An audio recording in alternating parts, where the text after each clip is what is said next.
From the War Room, it's America's Morning Show with Quinn and Rose, 1-800-507-1047, and the webpage is warroom.com. Now, if you're not familiar with the term astroturfing, it started on the left. The idea was when they needed to make it look like there was a groundswell of popular opinion that would support their agenda, and if they couldn't get people to actually show up, instead of grassroots, they would lay down a little astroturf.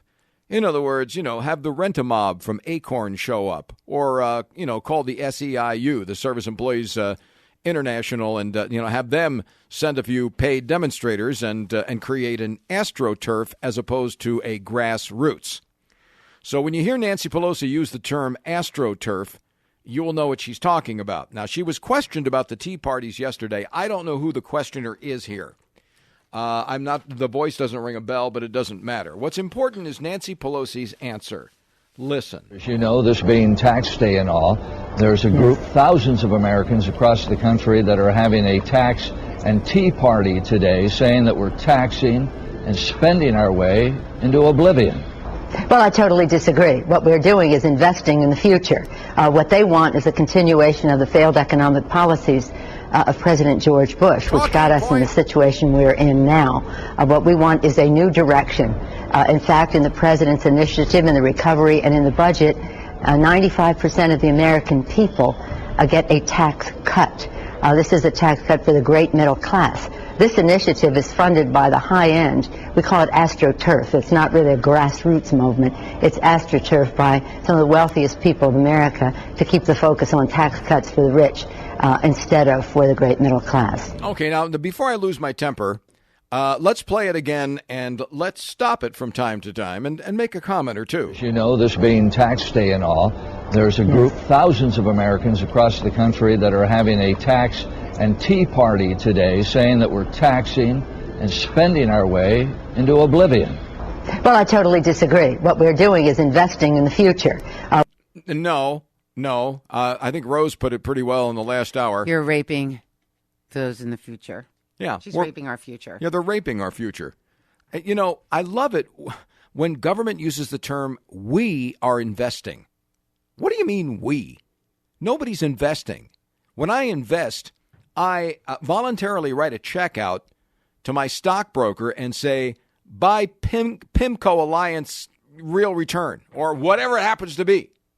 I know where my money's going. I know what an investment is. I've seen your investments, Nancy. I've seen them in every inner city in America. I've seen the gang graffiti on the wall. I've seen the broken homes. I've seen the tore down lots. I've seen Detroit. I've seen what $7 trillion of your frickin' investments got us. And you're still not finished, are you? I've seen your public schools. And God help me, I hope I never see your socialized medicine.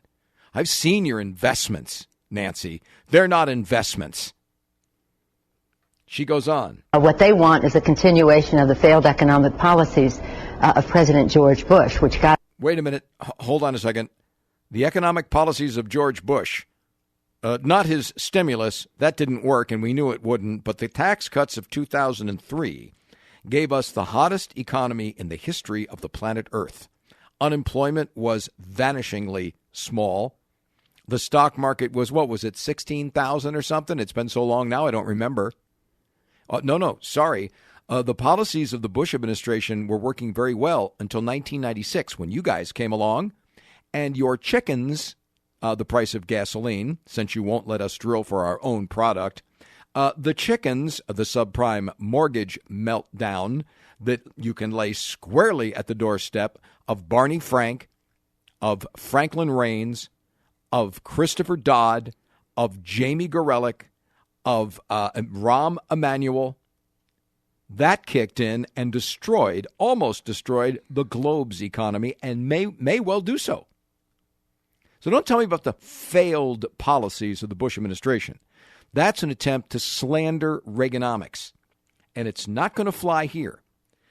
Everything was fine until you guys came along in 2006. That's in the situation we're in now. No, that's not what got us in the situation we're in now. As I pointed out, it was the price of oil, your fault. Subprime mortgages, your fault. What we want is a new direction. In fact, in the president's initiative, in the recovery, and in the budget, 95% of the American people get a tax cut. Oh, yeah. 95% of the American people get a tax cut.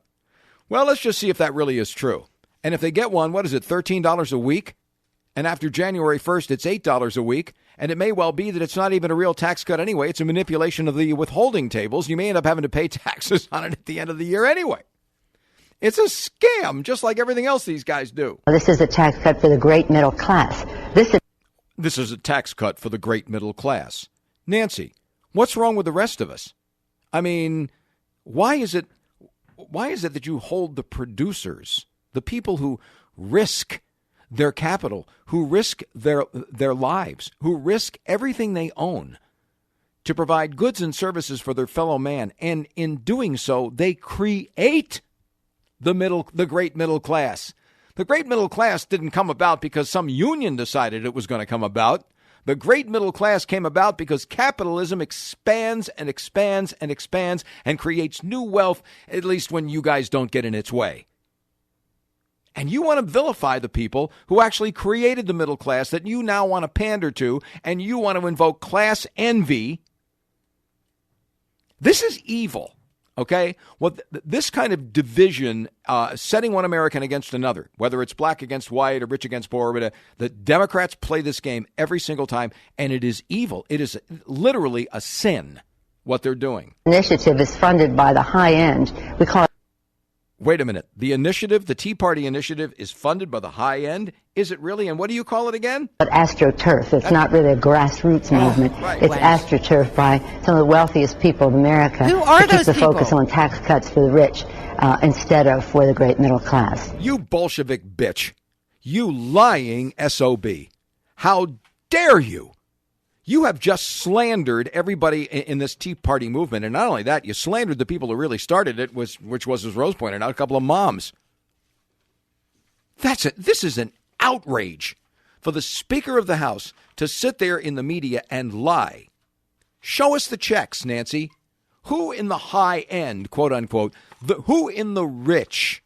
See, she wants to portray us as the marching minions of the rich. See, out there to protect the rich's tax cuts and all that. Hey, you know what? I want the rich to have money because they distribute it much better than you do.